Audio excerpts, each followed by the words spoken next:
Hi everybody, Great Wall Chinaman with a second video just like I promised this week. Well, this is going to be a game review over a video game I'm pretty sure you all know of. It's known as Metal Gear. Now, for those of you who don't know what Metal Gear is, it's basically about a soldier whose name is Snake, his name is Snake.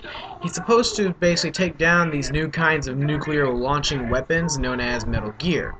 Now, to put it to you simply, for those of you who are around my age and know Metal Gear very well, most of you will more than likely know of the first Metal Gear game, Metal Gear Solid, or the GameCube's version of it, Metal Gear Solid Twin Snakes.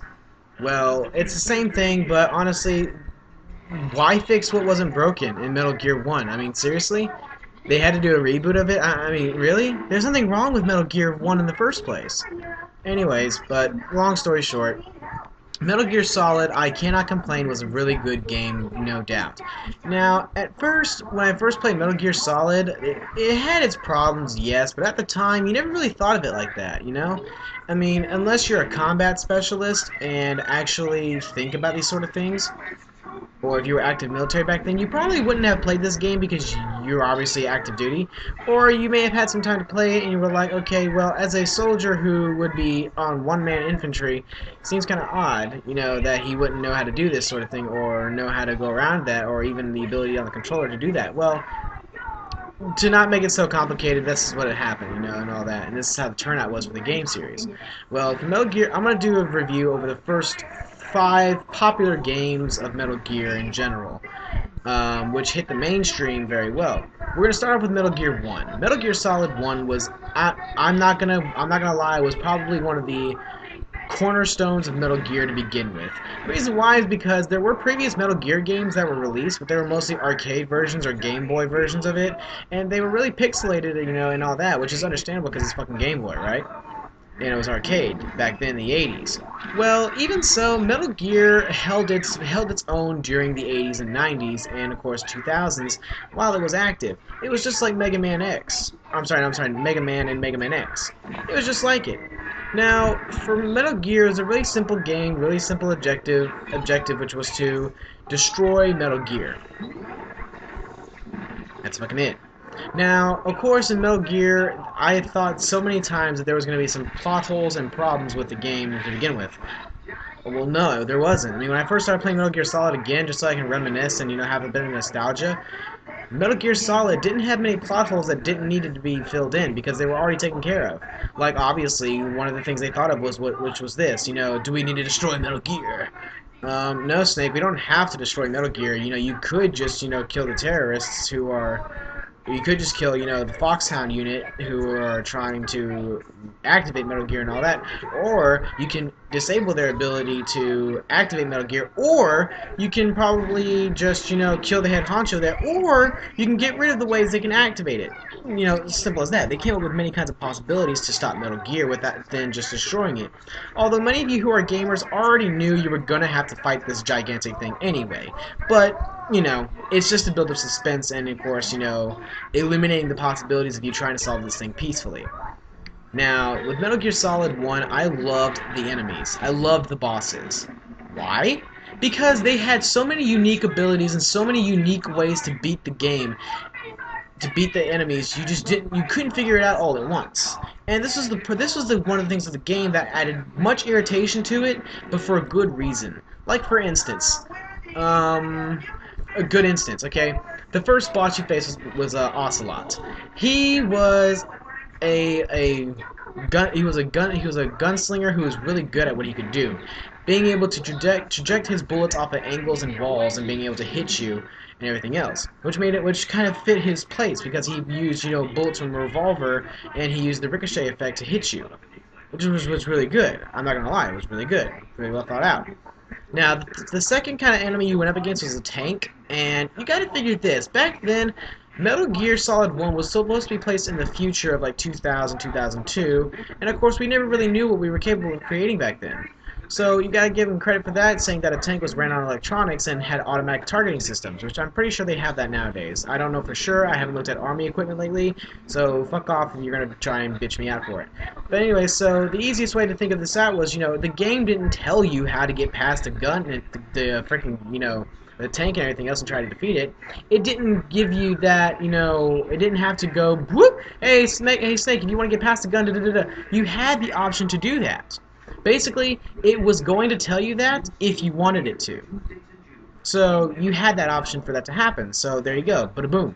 So, and then one of the bosses I'm pretty sure everyone hated big time was Psycho Mantis. Psycho Mantis, I will admit, was a very confusing enemy to defeat, but you had to think about it outside the box. I mean, if you're using a control, if you're controlling the character and apparently this person can read your mind, the enemy can read your mind, basically you can tell what you're going to do, what controls you're going to use, and what you're going to do before you even fucking do it.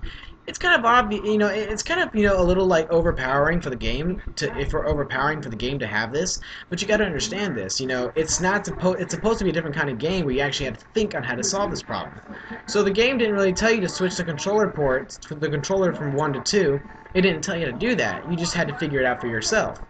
Well, eventually you did figure it out and you did beat Psycho Mantis. Bada bing, bada boom, you're done. And the rest of the game was pretty much simple from there, The game was pretty much self-explanatory. It didn't have the necessity to tell you every little action. Although in the beginning it did kind of do that a lot with telling you how to climb down a ladder and how to crawl and how to swim and all that. I understand that, but everything else though was pretty much self-explanatory. So there you go. Now, on to Metal Gear 2. Metal Gear 2, I will admit, was probably a huge improvement from the first game. One of the things I wanted to see happen was, okay, well, what if I didn't want to cause so much noise and kill the enemy, that way the other guys can find me or something? How did they solve this problem? Suppressed tranquilizer guns. Which was a freaking fascinating idea. To give your character a suppressed tranquilizer pistol or anything was a huge improvement to the game. Because it allowed you to be able to take out the enemy quietly without killing him, so that way there wouldn't be any evidence lying around, right? Even though the enemy did disappear after some time, but still, it made things much more helpful, right? And the second thing that they added in there too, which is what I think was a really huge improvement too, was the ability to fire while you're on the ground, like while you're laying down. That was a huge improvement to me too. I loved that. The third thing that I think they did a huge improvement, which was hanging off of a ledge, which is basically where you go to a ledge and you flip over the fence and you hang onto the sides and move side to side to get around the enemy that's patrolling the area. This was another improvement to the game as well, because it added the sneaking effect much more effectively and much more thoroughly to move around, and it improved the game's movement so much more than you ought to think, And the other thing they did was that they no longer threw in the your life bar is going to extend each boss you beat. It already gave you that when you played as Raiden. Actually, even when you played as Snake. So that problem was solved in and of itself. And to me, it didn't really matter so much, because it just showed you were improving through the game, and the more you improve, the better stuff you'll get, which I didn't really care about. But another thing they did to improve the game was to throw in new kinds of weapons, which the new kinds of weapons I didn't really care for, but it was kind of interesting. Like adding in because they didn't really add so many new weapons. They just threw in a couple more for variety, which I didn't really see a point to. But it's whatever. So that's that. That's pretty much Metal Gear 2 from there. Oh, and another thing I liked about Metal Gear 2, which was it threw in the feeling of there's something else going on that you just don't know, and then there are hundreds of possibilities to think of that are really going on here. And that's what was a great thing about Metal Gear 2. Now, Metal Gear 3. Metal Gear 3, I am going to say, hands down, was probably one of the most badass games ever in Metal Gear history. Why is this? It's because it really, really grasped the idea of one-man army. It did. It really did. And to make it even better, you were out in the forest, in the swamps, on your own. You didn't have a motherfucking person to help you other than on a radio. That was an awesome addition to the game, because they made you literally have to play doctor. They made you have to go find food. True survival and one-man army survival tactics and sneaking mission. That was awesome. I fucking loved that thing about Metal Gear 3. This was probably one of the biggest moments in Metal Gear history where they really took off. Because not only did they add in the suppressing tranquilizer guns, but they also threw in something else too. Because your suppressor is not going to last all the time. So therefore, you know, you're not really going to have a quiet gun for such a long period of time because it eventually wears down. Which is what I thought was a great addition to the game. So basically, you had to go find your own you had to go find more suppressors if you want to keep your gun quiet and everything else. Wonderful addition to the game. Now, if I had to say that there were any problems with the game, I really can't think of anything too much, you know, because you had to think about it from a one-man army perspective. Like, if you're on your own in an infantry sneaking mission, you had to pretty much do shit on your own and ration your shit and basically rationalize what you're going to do next. And you had to literally think 3 moves ahead of your enemy before they could actually think before you. So basically you had to think for your enemy as well, which is a great addition to the game.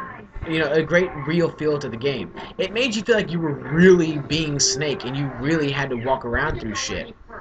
Now, the enemies were not too far from the norm, which is what I liked about the game because they didn't go too far out there, kind of like, you know, with decoy with like a decoy octopus from the first game and Psycho Mantis from the first game as well as the members of Dead Cell, which we solved that kind of problem later. They solved that problem later on in Metal Gear 4, but I'm going to go into that here in a minute.